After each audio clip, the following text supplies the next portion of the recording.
start recording. Good. We're starting recording. Okay. That's what you get for having me clip it on. So, all right. So, thank you for having me. This is the North County Photographic Society. It's been a long time since I've been back here. Been quite some. The last time I was here was right after pandemic when you guys were off at El Camino Real at that medical center. Remember that way back when? No way. That only lasted like 2 months. Yeah.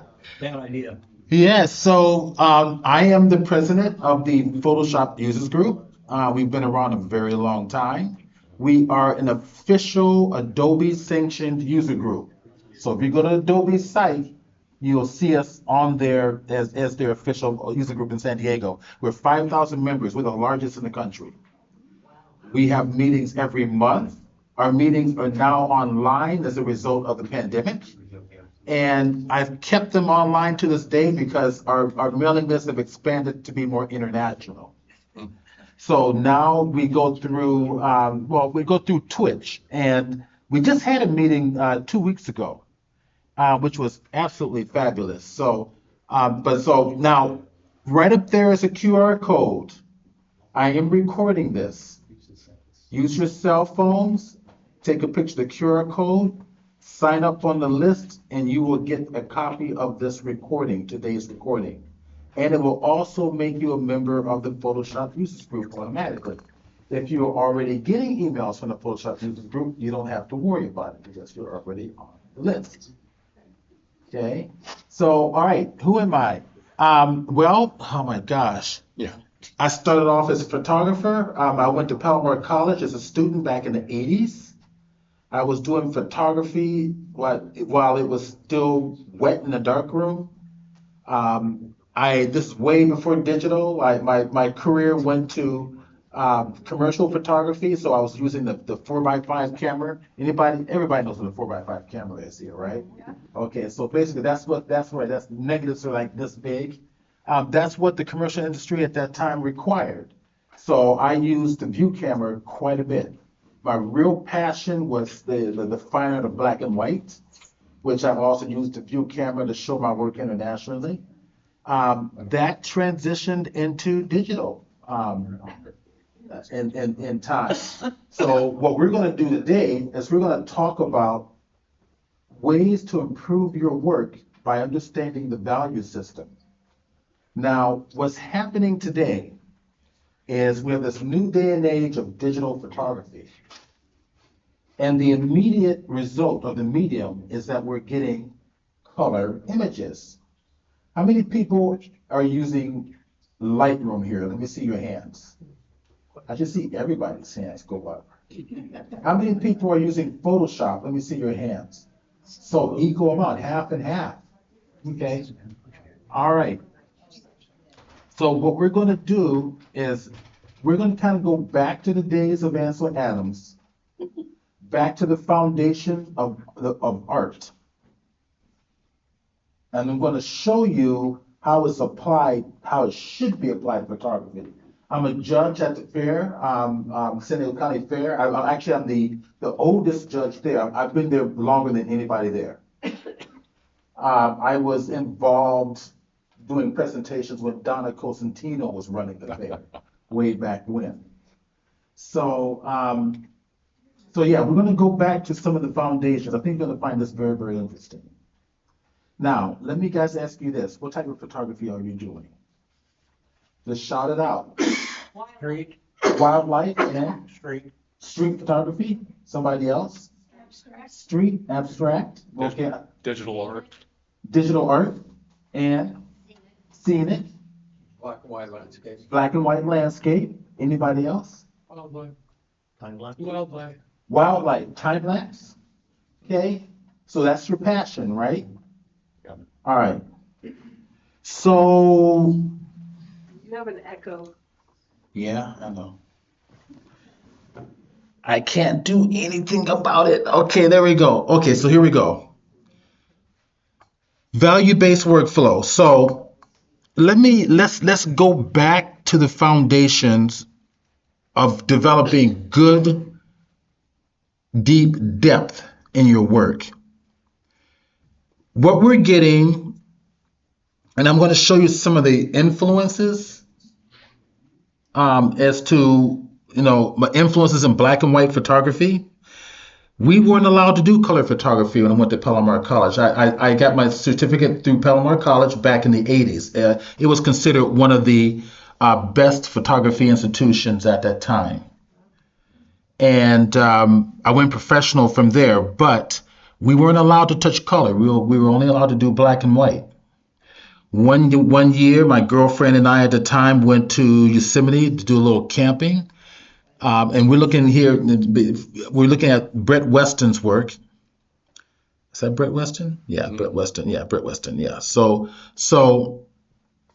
we went to San Francisco because we've never been. The Young Museum had an Ansel Adams exhibit. It was large mural pieces. And I sat there in front of the work and was wondering why my work sucked so bad and his was so great. And I took that as a challenge. I wanted to learn everything I could. So I took every class I could at Palomar College and worked my ass off in understanding what this zone system is and how to manipulate the tones. And that's what we're going to talk about today. But we're going to be talking about it from a digital perspective. We have a greater amount of flexibility and possibilities in the digital world now. So how we use our values are important. How you use your values are equally important to the composition that you produce in your work. A lot of what I'm going to be teaching you tonight is a combination of intermediate and advanced. A lot of what I'm going to talk about tonight, I teach in my advanced class. We started in the intermediate, but we go more into advanced. If you look at these images here, they're dynamic because of the way the photographer, the way the artist has manipulated the values meaning the black and white shades of gray. The bright whites are never white in the master's work. The bright whites are basically a very light medium gray, but they're juxtaposed next to other deeper shades to make it look like it's luminous. The abstraction. So, especially when I'm doing private lessons with photographers, the first thing I want to do is I want to start teaching them how to see abstractly, not representing what they see, but representing what they feel. That's our job as artists, is to provoke an emotion. That is what the values will do compared to color. What was that? This was volcanic rock, but it doesn't matter. It produces a sense of rhythm and motion and movement and tones that draws your attention. This is what's important. Not the color.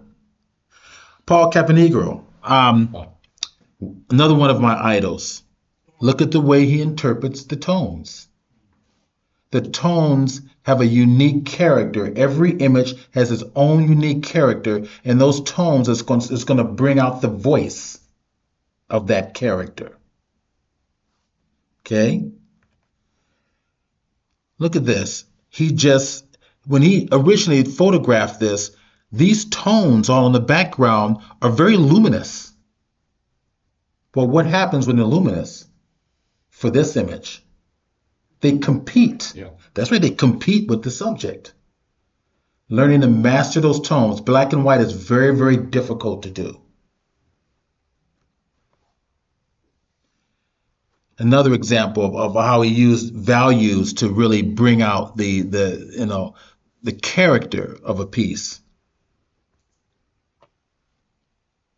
Again, these cliffs are very luminous. They're very bright, a lot of medium grays and a lot of dark. But he manipulated the values so that they become flattened out to a deeper tone so that it surrounds this brighter area of the wave in here. That was what's important. Value-based workflow.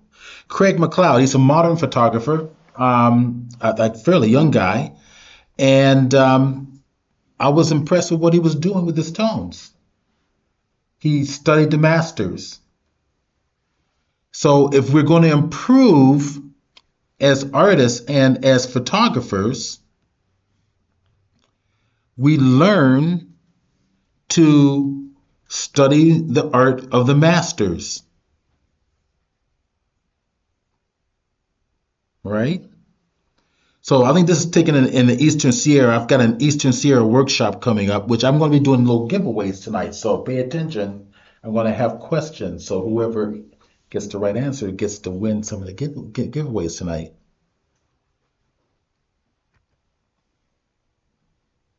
This one here, in my opinion, it's a nice image, but there's a lot of problems. It's too busy. And that these clouds is where your eye goes to, because the artist didn't take the time to tone down and control those values so that this becomes the subject. The artist needs to do the same thing to the mountains as well, tone them down so that that is the subject. That's how we should be thinking as photographic artists. And the same here as well. Right? As beautiful as this is, your eye is going to the background here. Right? So let's go forward. Nice shot. The artist paid attention to making sure that the background was not competing with the main subject here. Using values. Okay, here's another example. When the photographer originally took the shot, this grassy area had a lot of luminous tones in here that easily competes with this stone structure as well as the architecture in the background. But by toning this down, when I say tone down, I'm not talking about making it dark. Because even within the deeper areas, there's a range of values, even in the darker areas, that you have to respect and master. Another one that I consider to be a little bit too busy, because this is your subject here, but you've got a lot going on here. So although it's a pretty image, I don't consider this a successful image by this particular artist. And here's one that I think is a successful image by the same artist, and how he was able to control that surrounding area to allow the repetition of the grass to stand out. Now, I'm going to show you guys why this is all important in relation to color in just a minute. Okay. All right, now what I'm going to do is now we're going to start talking about all of this in relation to color. And I have some images I put together showing a before and after results using the value-based workflow. So here is a quick little example. I took this going up, I think, the Washington coast. And you can see how a lot of the rocks surrounding the main subject here is just competing for attention because of the contrast. Over to the right, I learned to tone down these values or tame these values so that the main subject actually stands out. Let's go to the next one. This is the original shot, raw image, without any manipulation. This is what the camera produces for you. That's the value-based workflow. So, before, after. before, after. Let's see another example. Standard snapshot in Las Vegas. Now we learn to work this in black and white and reapply the black and white to the color, and that's what we get. Nice. Right? Before, everything in the background competes with the image. After, now the image stands out. Statue of Liberty. Let's look at another example. Shot taken in Boston. But what needs to stand out here? What is the real subject? We apply the value-based workflow. The car? Sort of. Before and after. Okay, let's look at another example. I love abstraction. And I saw how these values could work with one another. So I applied the value-based workflow.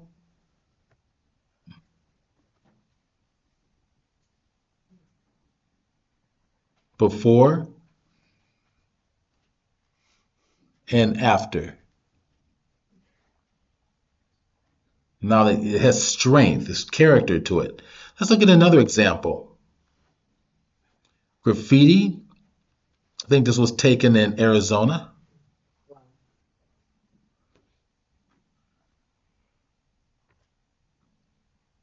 After.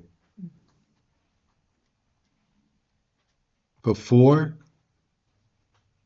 and after. And I'm going to show you how, a very simple way to accomplish something similar to this that you guys can start doing right after the presentation when you go home. Let's look at another example. Here's one. This is a real fun one. So this was taken up in San Luis Obispo. Actually near the, actually it's just to the right of the Morro Bay Rock. But I love that cloud. That cloud was very, very interesting. It is. Yes. But it's not interesting compositionally until you apply the tones as a compositional element.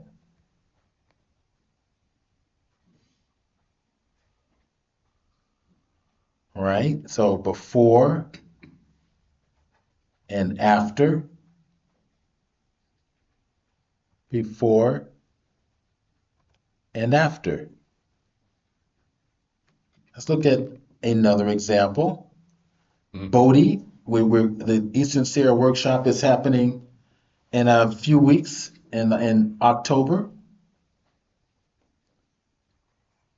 And this is the raw image, what the camera gave me. And that's the value-based workflow. Wow.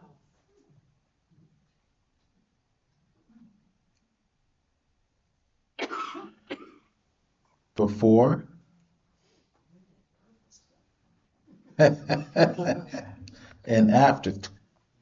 You actually see inside the church now, whereas Yeah. before it was just dark. Yeah. You can see, actually, if we go back before, getting close, Can't really see anything. go after, yeah, we can.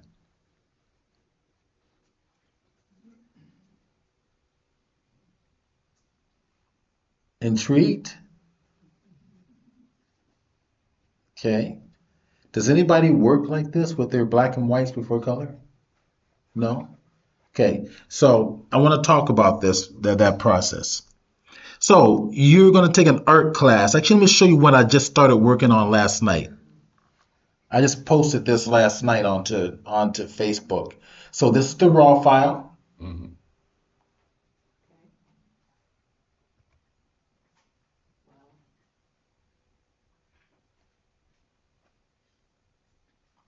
Right? Before and after.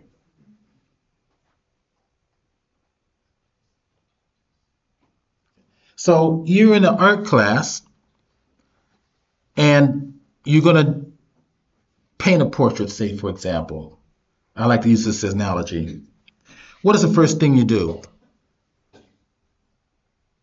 There's your canvas. Sketch, right? Sketch it out. What's the next thing you do? Paint. Well, that's right. Apply the values.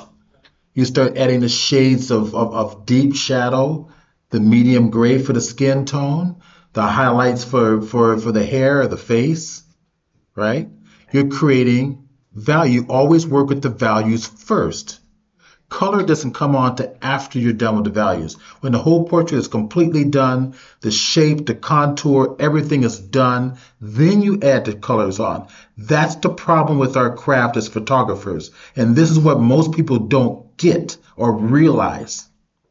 So when I judge at the fair, the composition of the photography it shows the passion of the artist. It's great, but their post-processing skills are weak. She's like laughing as she knows me. so so let's talk about that. All right, let's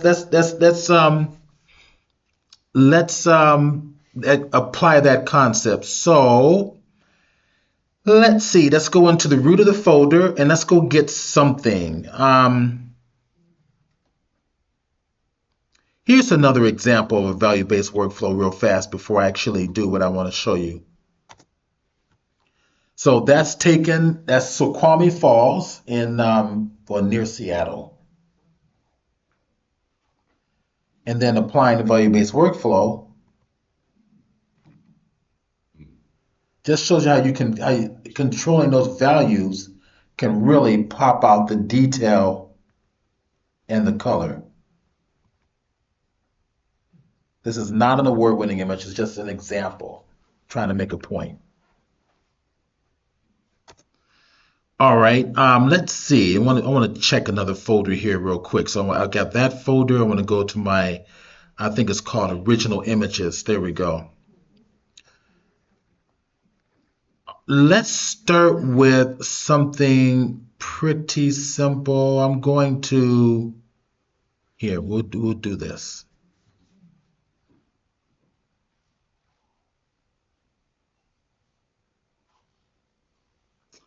There's my CR2 file. What I'm going to do is I'm going to erase the raw editing features because we're going to go into Adobe Camera Raw. I'm going to go to Develop Settings, and then I'm going to go to Clear those settings so you're getting exactly how it was shot.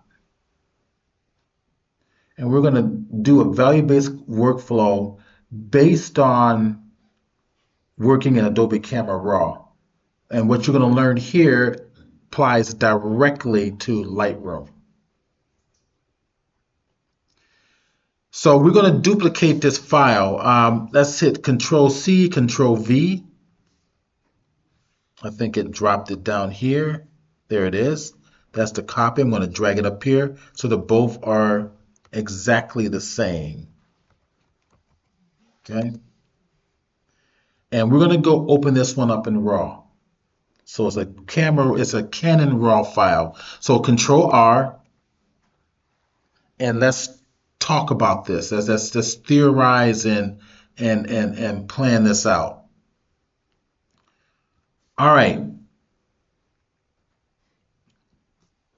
The problem with the workflow that most people use, which means they're going to go in and they're going to work the color to enhance the file, is that color is in the way of seeing your detail and your depth. Color is your enemy. And if you can understand that, you can learn to kind of step backwards and rework it another way. All right, so let me kind of zoom in closer to this so we can get a nice close look at the image here. Okay. So I shot this as a mirror on the wall in San Luis Obispo. And I really want this to just pop out. I want that stucco to be, sharp detail. I want the color to be enhanced. But we don't do it by manipulating color. We don't do it by manipulating sharpness, like the unsharp mask features and Photoshop and Adobe Camera Raw. We do it by learning to master the values only, just the values. Right. I'm going to make my point here. Now, what I'm going to show you is stuff you're not going to learn until later on in the intermediate class and the advanced class. But I'll show you some of this in some of the beginning classes, just to kind of get you intrigued. The first thing I'm going to do is get rid of the color. So the saturation, which is under color, it's the same workflow for Adobe Camera Raw. I'm going to pull it all the way to 0 like this. That's great. Yeah, but how does that look as a black and white image? You guys tell me. You guys are professional photographers. Flat. It's flat as heck. Right. Looks great. Not flat. Yeah, it's just blasé gray. It's flat. Right. This is what you're not seeing in color. Color has gotten in your way, and you have not understood that your depth and the richness of your low tones, which is the base for pushing your other tones forward to get a three-dimensional feel and look. You don't realize the color is preventing you from seeing this.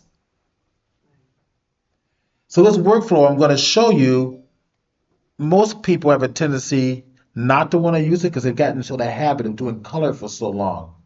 This requires a little extra step. Go back to what Ansel Adams taught us in the beginning. Go back to the black and white values. Master the values so the color stands out.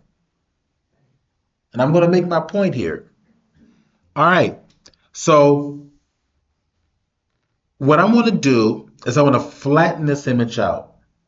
I want to make sure I've got lots of detail here.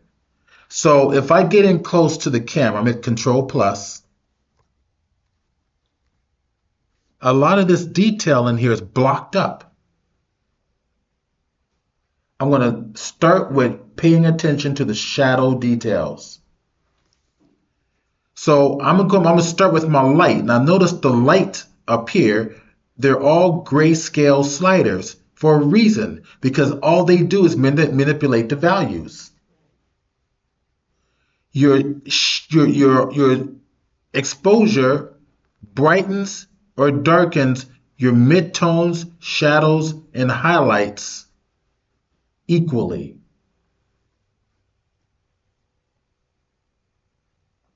Contrast enhances the highlights and the shadows, or takes away that enhancement, making it flatter. Contrast is the devil, never use it. So I'm going to double click it, to send it back to 0. Highlights only will deal with the bright values. Highlights will not touch the shadows. It will not touch the midtones. It'll only touch the brighter values. That is it. All right, I'm going to double click and send it back. Shadows is the opposite of highlights. It only deals with the shadows. Now you see? Doesn't touch the highlights and doesn't touch the midtones. Whites are the extreme whites. Blacks are the extreme blacks. All right. The first thing we're going to do is pay attention to the shadow details. Get detail on the shadows. Go to my shadows and pull them up so I can see detail in there. I'm not done. For those who are taking notes, I'm recording this. So I'm not done. I've got the deep blacks too. If I pull that up brighter, see, I can pull more detail out of there, see?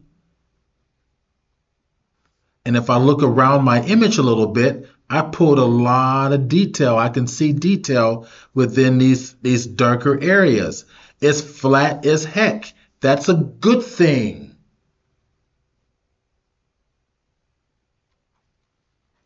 All right. Now we have highlights. Now that we dealt with the shadows, go to the highlights. Go to my highlights. I want to pull them down. See? Look at the detail I gained by pulling that down in there. If I go to my whites, if I pull those down, now how much you pull them down depends on the image. I'm not teaching you a step 1, 2, 3 approach. This is a concept, and that you constantly watch and look at the image and pay attention what's going on there. If you look at your histogram, you flattened everything out. That's a good thing. All right. Now, let's go bring back our depth. So you're with me on one of my trips to Death Valley. You set up your camera. You've got this beautiful landscape in the background, and you've got some details in the foreground. But as you set up your camera, what happens in the background, way in the background? How does it look to you? Depends on what you're setting. It's a mirage, but what's happening back there? Haze. Haze. But what is haze? Haze is light molecules, right? Floating in the air, magnifying the light. Okay, say it again. It's lack of contrast. It's lack of contrast. Why? Tell me why. There's a haze layer that's What is the haze doing to your values that you have lack of contrast? diffusing.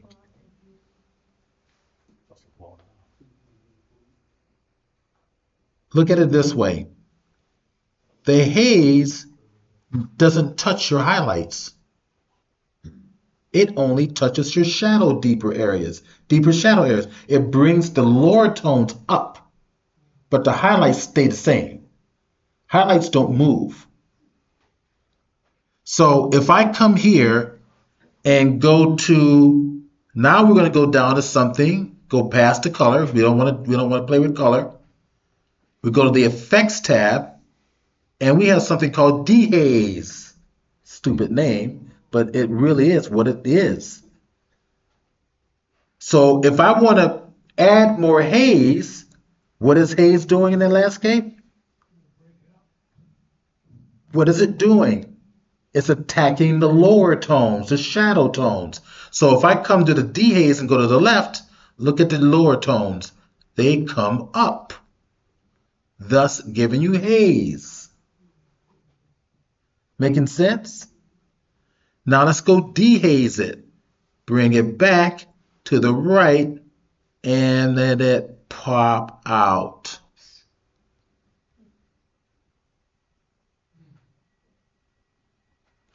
All right? So if I control minus, bring it down, look at that. We're getting some good results in here.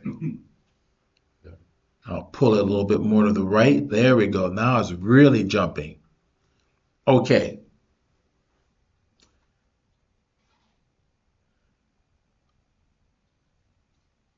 When we started to play around with the shadows and highlights separately, we started to mess with our mid-tone, the medium gray areas.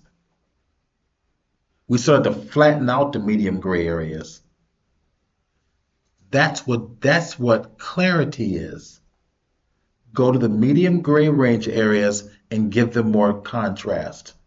Now watch what happens.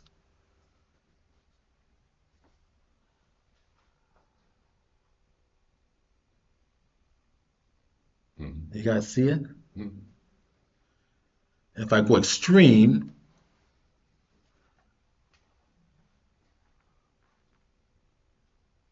all right, every image you work with is going to be unique as to how far you go. But you're learning to use your eye and pay attention to the tones. And as you get better at this, you're going to learn to introduce subtleties in there. You're going to learn to get better at this.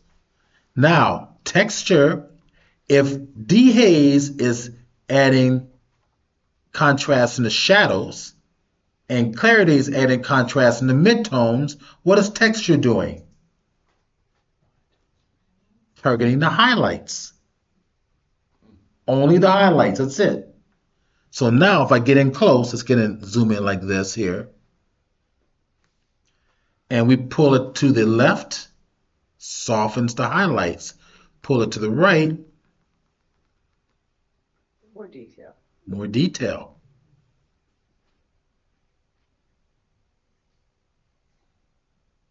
Okay, now this is going to be an interesting part. Is that looking like a more interesting? Mm-hmm. And you might even can have the ability to come over up back up to your exposure and maybe bring it down slightly, just slightly. Just give it a little richness there like that. Yeah. Now, let's go back to our color right here. Now remember in saturation, where's the median point for color or the zeroed out point is right there, right? Watch this.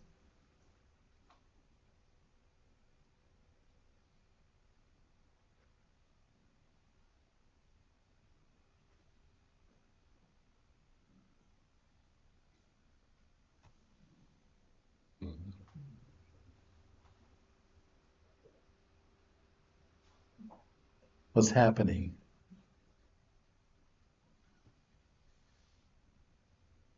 Look at where it's sitting. We already got a fairly decent looking color image, and it's way back here. Mm-hmm. Even if I come a little bit further to the right, or if I go all the way to zero,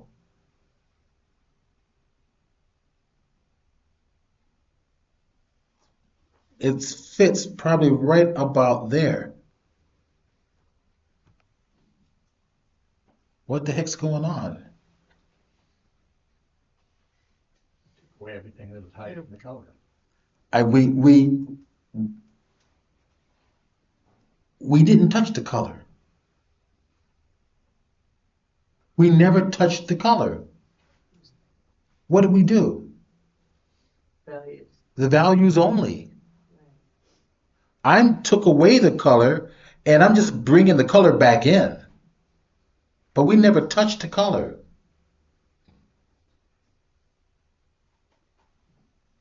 So let's discuss what's really going on with Photoshop. Photoshop doesn't work in RGB. It never did. Photoshop does not work in CMYK for printers. It never did. Photoshop works natively and has always worked natively in lab. So when we told it to take out the color, it said, oh, just work with the L channel, the lightness channel, which is values only. Ignore the color. It did it automatically because that's the engine of Photoshop. Is that making more sense? So when I work the values and I bring back the color, the values that we've produced enhance the color. And it has a three-dimensional feel. Why? Because we targeted the values, the very thing that produces depth. I'm going to use another image as an example, but let's click done and do a side-by-side comparison, I suppose. All right, so if we select these two here,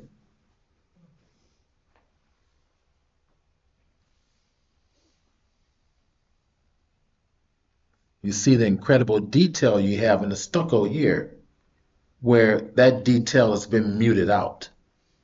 The color is much more enhanced, and the color is almost looks like it's separated, like it's color separation. Yeah. Where the color is all muted together.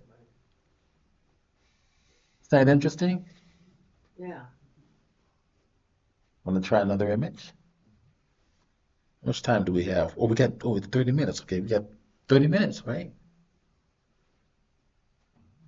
Well, I've got- whoever the hosts are around here, they're back there talking. Steve, we want to be done at 7:45 so we can get to the next, We have 15 minutes. 15 minutes. Okay, that's plenty of time. We'll do one more real fast, and then we gotta do our giveaways, right? But tickets underneath the chairs. I'll ask questions. See if you've been paying attention. Just checking. Okay. All right, let's do this. Let's choose something like how about something like this? That's a simple one. We'll duplicate this. This is also another raw file. So Control C, Control V. Let's go grab it, put it side by side. Right there. Okay. I can, make it bigger if I want to, like this. Okay, so we'll take that one. We're going to hit Control R to go into Camera Raw. What's the first thing we do? Desaturate. That's right, desaturate. Take a look at that. We want to make this more interesting as a value. So first of all, we look at the shadows. It's all blocked up in there. We can't see detail. Right? We can't see detail. So we'll go to the top to the light section. I'm going to just close up the color to get it out of the way. Start with the shadows and pull them up. Look at that. Color's in the way. Yeah. This is a perception game we're playing here. Mm. Not just a technique game, a perception game. The stronger your perception becomes, the more masterful your work's going to be.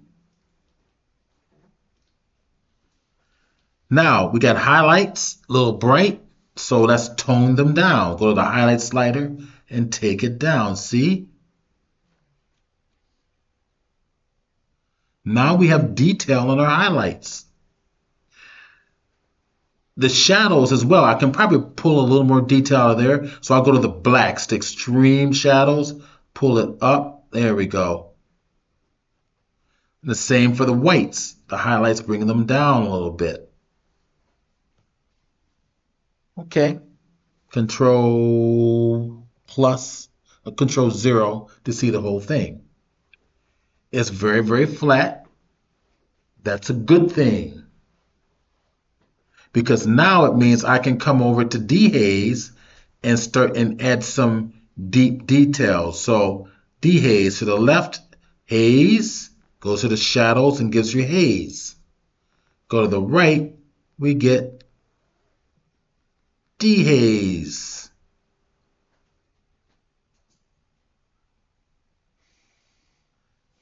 Go to clarity, enhance that.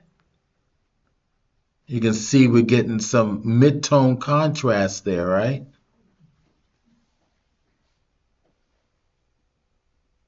And then we go to the texture. There we go, in the highlights. Very nice.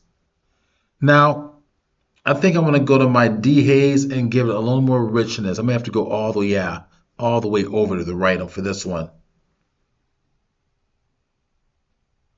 I think this will work.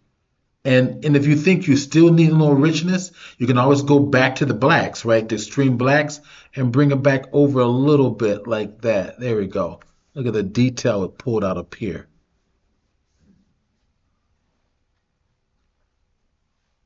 What do we do next?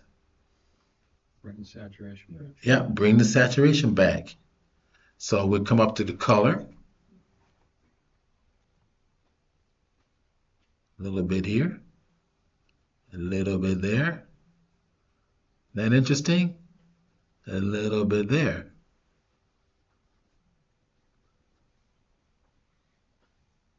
And if I brought it back a little bit more, it's starting to get a little bit garish. All right? But And something else is going on here.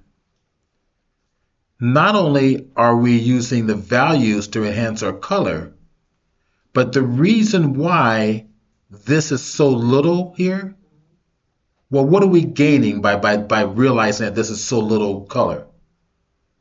This extra information that is naturally is where the slider is, it means you have more pixel information available to you now.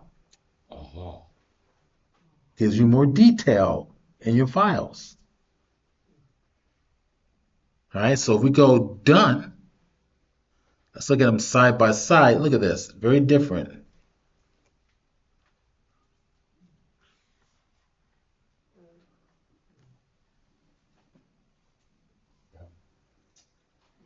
Seems like we lost some detail in the blacks.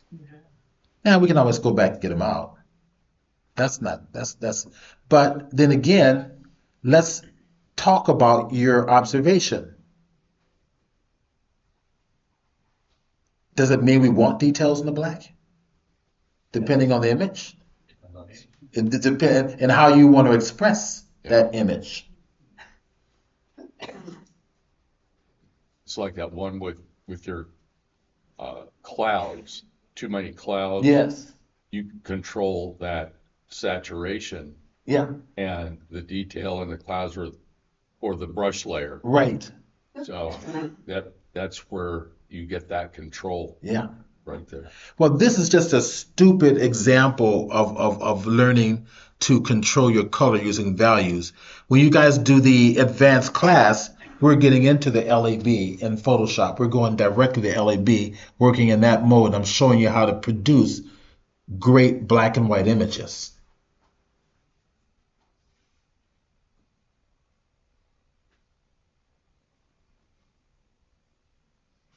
So make sure, if you haven't done it already, Save it. but make sure you're on that list so that I can send you this video and I'll send you information about the workshops. So, should we do giveaways? So I promised I would do 3 giveaways. One is for my the 5-week workshop of your choice. I do a beginning, intermediate, and advanced. You won't go into advanced right away. I don't ever allow anybody to do that. They have to do at least a minimum of the intermediate because of the way I teach. I'm teaching conceptually. I'm not teaching steps 1, 2, 3.